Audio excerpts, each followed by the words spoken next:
Assalamualaikum warahmatullahi wabarakatuh. A'udzu billahi minasyaitonir rajim. Bismillahirrahmanirrahim. Alhamdulillahi rabbil alamin wal 'aqibatu lil muttaqin wala 'udwana illa 'alal zalimin. Asyhadu an la ilaha illallah wahdahu la syarikalah wa asyhadu anna Muhammadan 'abduhu wa rasuluhu la nabiyya ba'da. La haula wala quwwata illa billah. Amma ba'du.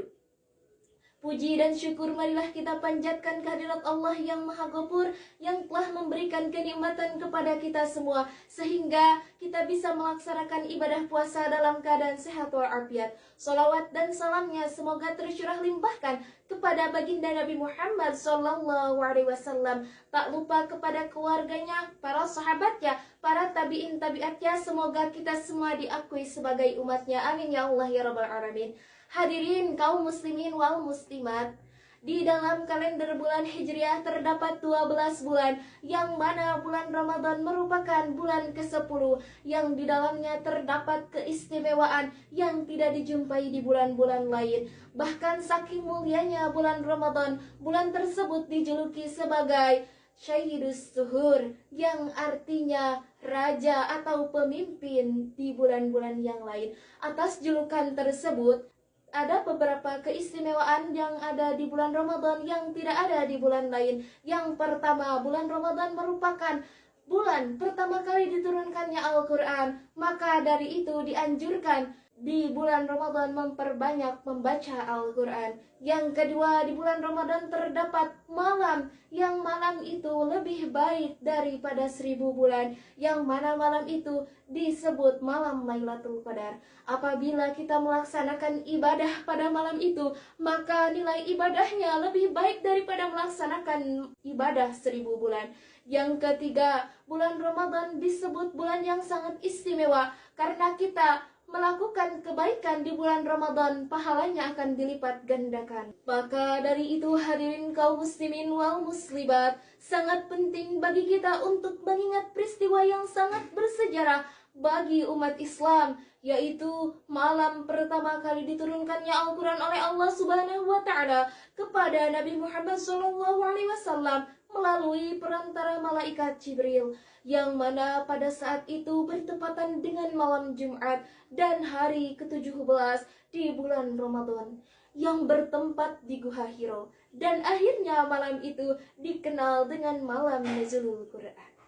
Hadirin ma'asyiral muslimin rahimakumullah, kita dapat menelaah dari peristiwa tadi, dan pelajaran yang dapat kita ambil adalah meningkatkan ketakwaan kita kepada Allah Subhanahu wa Ta'ala, dan keyakinan kita terhadap kitabullah, terhadap kitab suci Al-Quran semakin kental, karena Al-Quran merupakan petunjuk bagi umat manusia dan merupakan pembeda antara yang hak dan yang batil. Sebagaimana firman Allah Subhanahu wa Ta'ala dalam Al-Quran surah Al-Baqarah ayat 185. A'udzu billahi minasyaitonir rajim. Bismillahirrahmanirrahim.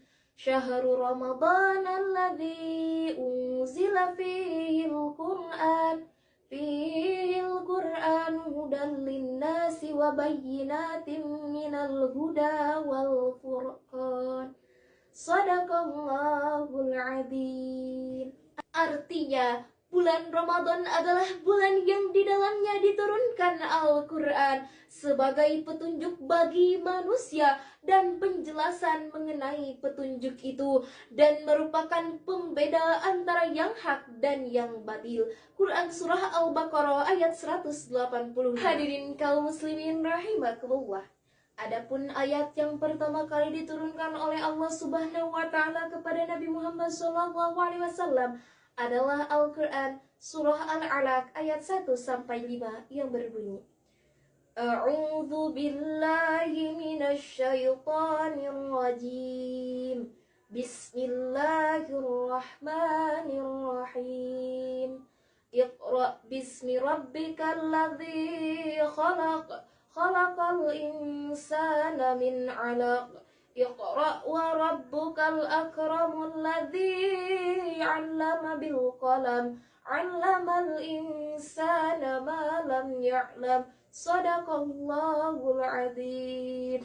Dan adapun Al-Quran itu diturunkan secara berangsur bertahap sesuai situasi dan kondisi yang dialami oleh baginda Rasulullah SAW. Sebagaimana firman Allah dalam Al-Quran surat Al-Isra ayat 106. Bismillahirrahmanirrahim. Wa Qur'anan faraqnahu litaqra'ahu 'alan nasi 'ala muktin wa nazzalnahu tanzila. Dan kami menurunkan Al-Quran secara berangsur-angsur agar engkau Muhammad membacakannya kepada manusia secara perlahan, dan kami menurunkannya secara bertahap. Hadirin kaum muslimin wal muslimat rahimakumullah. Adapun Al-Quran diturunkan secara bertahap agar Al-Quran dapat mudah dipahami dan mudah dihafal. Dan faktanya pada waktu itu banyak para sahabat Nabi yang hafal Al-Quran. Namun di fase berikutnya terjadi peperangan yang hebat antar umat Islam dan kaum kafirin, karena kaum kafirin menentang terjadinya dakwah baginda Nabi Muhammad SAW. Dan akhirnya banyak sahabat Nabi yang gugur dalam medan perang sebagai syuhada, namun tidak bagi sahabat yang hafal Al-Quran.